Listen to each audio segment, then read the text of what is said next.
Olá, meu nome é Andréia Dias, sou vice-diretora da Escola Classe 12 de Ceilândia e atuo na equipe pedagógica. Hoje nós vamos conversar um pouco a respeito da proposta pedagógica. O documento da proposta pedagógica é o alicerce principal do funcionamento da escola na área pedagógica. É o documento que registra a rotina da escola, suas necessidades, suas estratégias de ação, seus cronogramas, a organização do uso dos espaços, enfim, toda uma gama de atividades que permeiam a rotina da escola.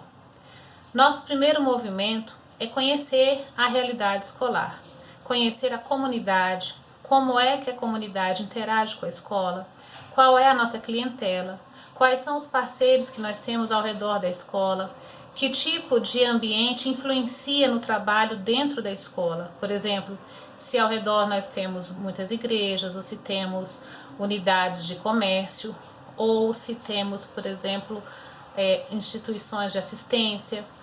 Essas informações são importantes porque as crianças que estão conosco também estão nesses ambientes. E quando uma comunidade tem um autoconhecimento do seu funcionamento, o reflexo dentro da escola é imediato. Quanto mais participativa é a comunidade nessas ações fora da escola, mais ela olha para a escola com respeito e responsabilidade.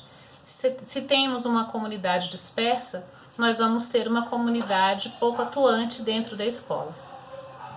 A organização da nossa proposta pedagógica acontece de uma forma coletiva. É um trabalho de registro feito a muitas mãos, porque é necessário fazer uma discussão a respeito da realidade escolar e suas necessidades, tanto com a comunidade quanto com os funcionários que trabalham dentro dela. E isso é feito desde o início do ano. Na semana pedagógica, é feita uma revisão inicial da proposta do ano anterior, onde nós decidimos atividades que vão se manter no nosso cronograma e outras que serão retiradas, especialmente no contexto das ações que são propostas pela Secretaria de Educação. A organização do nosso cronograma de trabalho depende do calendário. Primeiro são previstas as atividades do calendário escolar e em seguida nós organizamos cada bimestre dentro desse calendário. Então nós começamos pelo último dia, nós colocamos de cada bimestre. O último dia do bimestre geralmente é o dia da nossa reunião de pais. Uma semana antes disso foi o conselho de classe geral. Uma semana antes vem o pré-conselho. E uma semana antes vem a realização de todos os documentos que são necessários para esses 2 períodos posteriores. Antes disso, nós vamos fazer a previsão do período geral de avaliações para fazermos esse último olhar a respeito das informações que precisamos levantar para os registros. Antes disso, nós fazemos o reagrupamento. Antes disso, nós fazemos a sondagem. E aí, no entremeio de todas essas atividades, nós encaixamos os projetos que a escola desenvolve, atividades que são propostas pela Secretaria de Educação que não estavam previstas inicialmente no calendário escolar, que é uma questão bastante comum e natural, as modificações acontecerem, e nós também encaixamos atividades externas. Então, montar o cronograma de ação do ano requer muita atenção e disciplina, porque se nós tivermos claro qual é o caminho que nós queremos seguir, vai ficar fácil saber onde queremos chegar. E como essas atividades bimestrais elas são constantes, elas são previsíveis, então nós já colocamos de imediato quando faremos cada uma delas. Uma outra questão que é importante na organização da proposta pedagógica é fazer a previsão do uso dos espaços. Como a escola usa cada espaço que ela tem. E de uma forma que seja possível articular o uso, por exemplo, da sala de recurso com o laboratório de informática, com o uso do palco, com o uso do pátio, do bosque, do parque, de forma que não haja conflitos de choques de horário, para que um professor esteja fazendo uma atividade e um outro chegue no mesmo momento por conta de uma falha no agendamento. Essa é uma informação que também precisa constar. Como a escola funciona, como são os tempos da escola, o uso dos espaços.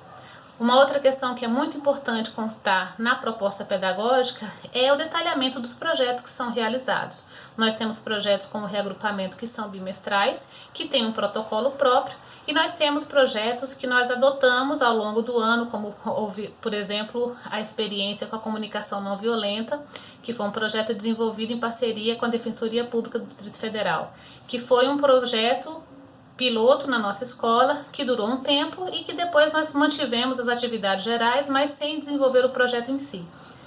É importante entendermos que a proposta pedagógica também registra os nossos momentos de estudo. Precisamos prever na nossa organização quando faremos determinados estudos. A secretaria sempre traz para nós novas informações do que estudar, mas a escola também percebe as suas necessidades e elas ficam muito claras no conselho de classe, quando nós discutimos a realidade da escola e vemos quais são as nossas novas demandas. A proposta pedagógica não é um documento estático, ela pode sofrer alterações ao longo do ano. Durante os conselhos de classe, pode ser percebida a necessidade de se criar um evento novo, de se acrescentar uma atividade extracurricular, uma atividade dentro ou fora da escola, uma festa, um evento, uma reunião com os pais, uma parceria com uma palestra com alguma outra instituição, e tudo isso é passível de ser acrescido. Assim como outras atividades que foram previstas também podem ser retiradas, desde que isso seja consenso da escola e que isso tenha passado por uma discussão coletiva. A proposta pedagógica também conta com a avaliação institucional, porque é importante a gente olhar o que estamos fazendo, como e como podemos fazer melhor. E a comunidade escolar tem a oportunidade de participar dessa discussão. Nós temos datas previstas no calendário escolar especificamente para fazer essa reunião, mas também é possível fazer essa conversa com a comunidade fora das datas que estão ali previstas. Durante o processo da construção da proposta pedagógica, é importante fazer uma revisão das teorias que estão ali registradas, das informações que a secretaria tem atualizado para nós. Então acaba virando um dossiê a respeito de como aquela escola funciona, como a escola pensa seus espaços, pensa seu método de ensino e aprendizagem, quais são as estratégias que utiliza para resolver os problemas, quais são as experiências exitosas que a gente continua mantendo. Os formulários que a escola produz também são importantes, eles estão registrados dentro da proposta pedagógica, porque isso legitima o trabalho e faz com que a escola inteira tenha uma única linguagem. Por exemplo, nós temos o pré-conselho, que é uma atividade que precede o conselho de classe geral, que já está previsto no calendário escolar como uma necessidade. Para fazermos isso, nós criamos um formulário chamado Panorama. Então, é um formulário da escola que foi criado para atender uma necessidade específica. Muitos formulários já foram criados por nós e descartados em outras épocas. Outros foram substituídos, outros foram aperfeiçoados, e esse movimento flexível faz com que a proposta esteja sempre sendo enriquecida. E é importante que está registrado como a escola funciona, porque quando nós recebemos professores novos na rede ou mesmo novos na nossa escola, nós temos a possibilidade de apresentar para eles como essa escola funciona. E ele vai trazer a experiência dele para fazer essa escola funcionar ainda melhor. Assim a gente evita de estar sempre começando tudo de novo, especialmente com as experiências que já foram exitosas. Aquela ideia de que aquilo que funciona a gente mantém, o que não funciona a gente aperfeiçoa, é uma constante na nossa escola. Então é importante entender que a proposta pedagógica não é um documento estático, não é um documento somente teórico, acadêmico. Ele é o registro real de como a escola funciona. Mas quando a escola não faz esse registro, ela perde informação, perde o seu registro histórico e perde também a oportunidade de manter uma organização pedagógica eficiente. Como foi dito, se você não sabe para onde quer ir, qualquer lugar serve. Então nós temos que ter clareza de qual é o caminho que a escola quer seguir.